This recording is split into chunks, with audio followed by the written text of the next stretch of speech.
So we had food stock this year. It was the first time we've had the event, and the idea from it, for it came from a local musician contacted me and wanted to do a fundraiser for our program to help provide food for kids here.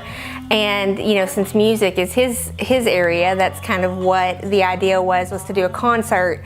And so they came up with the name Food Stock as kind of a play on Woodstock, you know, the Woodstock concert series that had happened before. So they came up with Food Stock since that's our area.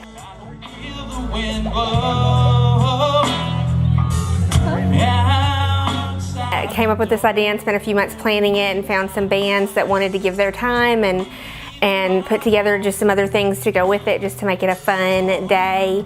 We wanted it to be a fundraiser, but we also wanted it to be where like the families that we serve could come out and have fun too. So we had some free activities so that anybody could come and enjoy it and not be real expensive. But if you wanted to come and spend money and donate and support us, then that was great too. So that's kind of how it all came together. We had the chili cook-off just as one of the, just kind of a fun thing to do. So we had different businesses or groups.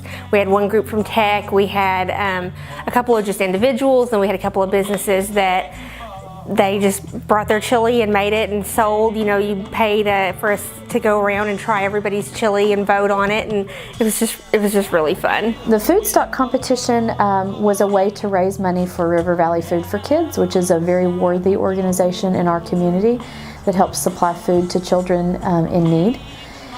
They deliver food to several different schools, one being my hometown of Dover. So it's very near and dear to my heart, this organization.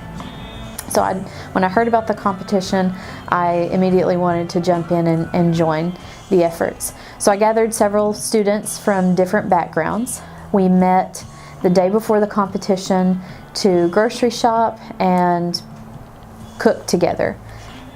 Each one of my students brought something different to the table. I had an Indian student, a Nepali student, a Chinese student, someone from Bangladesh, and a couple of others, and they all added something a little bit different. It's made from a beef base, so usually ground beef, and then you add lots of different things to it, almost like a goulash, where you add a little bit of everything. And I think the great thing about chili is everybody makes it differently. So it doesn't have to, you don't have to have one specific recipe to make chili.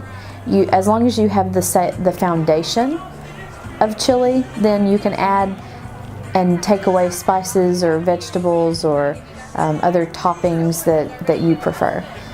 In my family, we use canned tomatoes.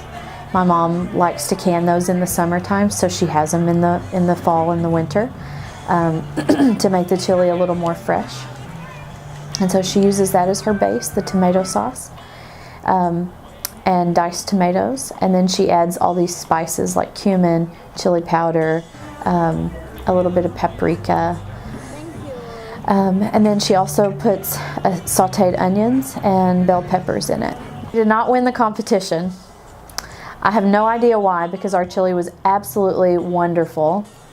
And in my opinion, it was the best chili ever made. Yeah, the big challenge with this was, you know, I've done a lot of events. I've been in fundraising and things for a long time, and one of the really challenging things with an event like this is that there's no ticket sales. Like, you don't know if people are going to show up. It's just, so, you know, we were like, we could have spent all this time and put all this energy in, and we may have 50 people show up, or we may have, and we ended up with about 1,000 people that came through. We had a really good turnout, but you just have no idea. And so, I mean, it was like the day of, we were just completely nervous that we were going to have done all this and then nobody would be there. You know, most of the time you're selling tickets and you have an idea, and we just had no idea. But it turned out great. I mean, we had a wonderful, wonderful response, and you know, we've got a really good community here that gives and supports, and so you know, I shouldn't have been worried too much, but I totally was. I was just terrified that we would have all this stuff set up and have these bands and nobody there to listen to them, you know. So, but that was probably the biggest thing.